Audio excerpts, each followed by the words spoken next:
Então, várias empresas já estão entrando na justiça pedindo a devolução desse imposto, que provavelmente não vai ser julgado, como todo processo judicial, vai demorar aí alguns anos e provavelmente essa conta vai ficar para o próximo governo. Tá? Então, então, esse é um tema, a devolução de 180 bilhões de dólares. Caramba. Que foram recolhidos com base na IPA, na Lei de Emergência Econômica. E a Suprema Corte não tocou nesse assunto. Bom, e aí, essa é outra questão, então, no que se refere à aplicação. Essa aplicação teve efeitos claramente negativos para os Estados Unidos. Ou seja, para a população americana como um todo, houve um impacto inflacionário.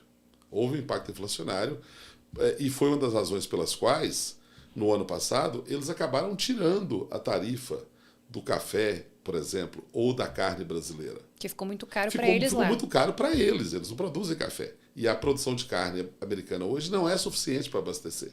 E o Brasil é o grande fornecedor. Então, vários itens foram reduzidos sem que o Brasil fizesse nenhuma concessão por conta do impacto interno nos Estados Unidos.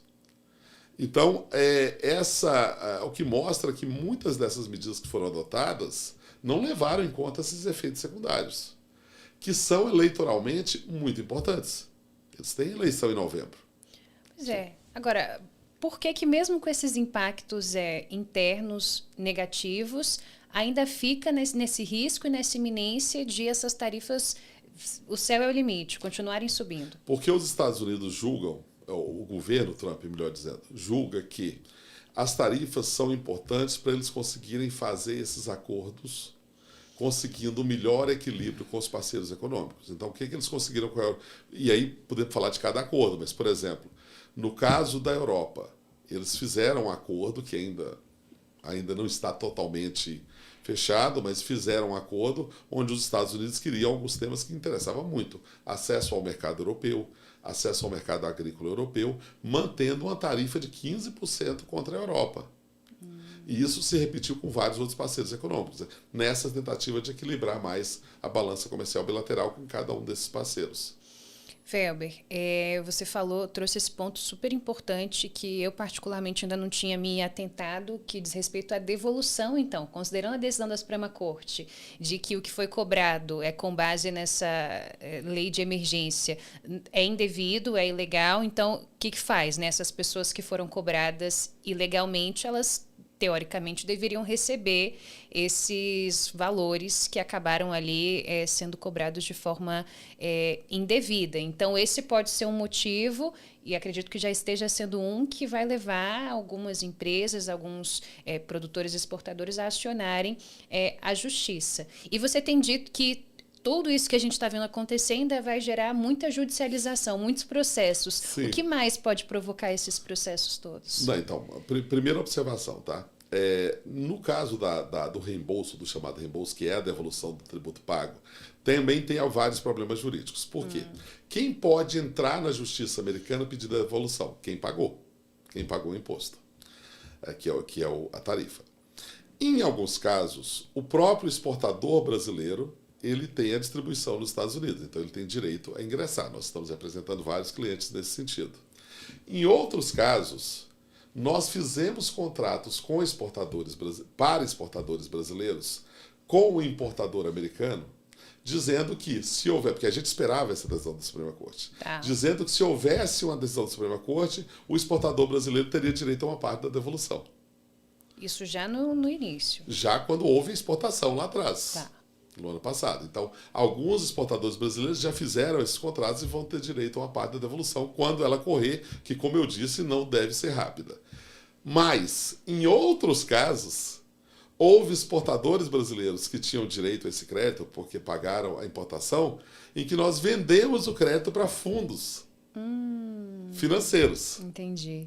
Então, os fundos é que vão... Agora é problema deles. O exportador brasileiro já recebeu esse dinheiro. Entendi. Então você tem várias... É uma cadeia. É uma cadeia, é uma situação que, dependendo da situação, você tem... E, de novo, nada vai se resolver rapidamente. Isso com relação à IPA. Com relação a 301... com relação a 232, você também tem situações discutíveis, por quê? Te dou um exemplo. Nós trabalhamos muito para o setor de imóveis. O setor de imóveis tem os Estados Unidos como principal mercado. 50% da exportação brasileira de móveis vai para os Estados Unidos. E normalmente são móveis de alto padrão. Tá. E aí você tem algumas situações em que, por exemplo, móveis de cozinha, tá? Que hoje tem uma tarifa de 25% a 50%, dependendo da classificação. Ele está com uma tarifa de 25% a 50% com base na lei da 232. Só que a 232, o fundamento dela é segurança nacional. É muito difícil você dizer por que um móvel de cozinha é relevante para segurança. Aço e alumínio. Ok, a gente entende. Exatamente. Você tem uma demonstração da cadeia que é utilizada. Semicondutores também. Móvel de cozinha é muito discutível. Então, está sendo discutido na justiça americana também. Outra situação, para dizer como é que as coisas vão se tornando complicadas. O aço e alumínio, ele faz parte de produtos que são exportados do Brasil. O Brasil exporta aço e alumínio, continua exportando, mesmo pagando tarifa de 50%, claro que diminui a demanda, mas o Brasil continua exportando, até porque tem demanda nos Estados Unidos, mas você exporta, por exemplo, uma peça de automóvel.